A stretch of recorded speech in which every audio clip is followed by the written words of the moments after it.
අද 2026 වර්ෂයේ පොසොන් පුර 15ක පෝය දිනය.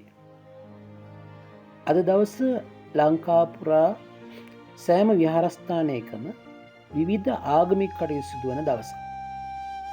ඒ දවසේ අද මම ඔයාලා එක්කන යන්නේ ඌවපරගම් ප්‍රාදේශීය ලේකම් කොට්ටාසේ අඹගස්තුවට තරමක් ලූණුවත්තට පැත්තට වෙන්නට පිහිටා තිබෙන තවත් ලස්සන ඒ වගේම වටිනා කියන විහාරස්ථානයක්. මේක විහාරස්ථානයක් කිව්වට ඔබ කවුරුත් සමහර අය දන්න අසපුවක්. මහමෙවුනා අසපුව.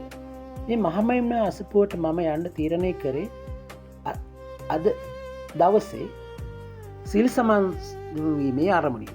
ඒ අරමුණ පෙරදරිගත් මෙම උත්සාහයේදී ඔබට විම ස්ථානය පිළිබඳ වටිනා ඒ වගේම ඇසට පියකරු දර්ශන කීපයක් ගෙන ඒමට මම තීරණය කළා. මහමෙවුනා භාවනා අසපුවේ වැඩසටහන 4:00 වගේ වුණාට සම්පූර්ණ අවසන් වුණා. ඊට පස්සේ මට ආරංචියක් ලැබුණා ලූණුවත්ත නගරය සිටව පොසොන් වැඩසටහනක් තියෙනවා කියලා විවිධ මාධ්‍යවලින්. ඒ නිසා මම මේ ලූණුවත්ත නගරේ කරා යන ගමන් මාර්ගයේදී හමුවන ස්ථාන කීපයක් තමයි ඔබ මේ දකින්නේ. ඇත්තෙන්ම මෙම මාර්ගය දැනට අවුරුදු 20කට වගේ පෙර මම නිතරම භාවිතා කළ මාර්ගයක්. ඒ මාර්ගයට තියෙන කැමැත්ත නිසා ලූණුවත්ත නගරය සිටව සිදුවන පොසොන් කලාපයේ පිළිබඳ තොරතුරු දැන ගැනීමට තමයි මම මේ ගමන ගියේ. ඉතින් නගරය නම් නගරේ කඩසාප්පු බොහෝමයක් වසා තිබුණ පොසොන් උත්සවයත් සමග සිංහල බෞද්ධ ජනතාව වැඩිපුර වාසය කරන නගරයක් වෙන්න ඇති. ඒ නිසාම තමයි මෙම ස්ථානයේ මේ විදියට කඩසාප්පු වසා තැබීමක් අපි දක්න ලැබෙන්නේ. ඒ වගේම තමයි ආවරණය කළ ලද වෙසක් කූඩු දෙකක් තියෙනවා වගේම දැක්කේ.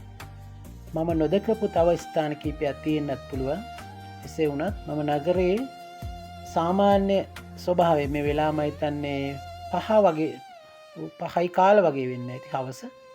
ඉතින් මම ඇහුවා ඒකේ කූඩුව ආසන්නයේ සිට සංවිධායකවරුන්ගේ කූඩුව ආරම්භ වන්නේ කීයටද කියලා. ඒ වගේම ඒකෙදී අපිට දක්වන්න ලැබුණේ පහුගිය දවස් කීපයේ මේ පිළිබඳ ප්‍රදර්ශනය සිද්ධ වුණා කියලා. ඒ වගේම තමයි මාර්ගය ඇත්තටම හරිම ලස්සන මාර්ගයක් තිබුණේ දැන් අවුරුදු මම මේ මාර්ගය භාවිතා කරන කාලයේදී.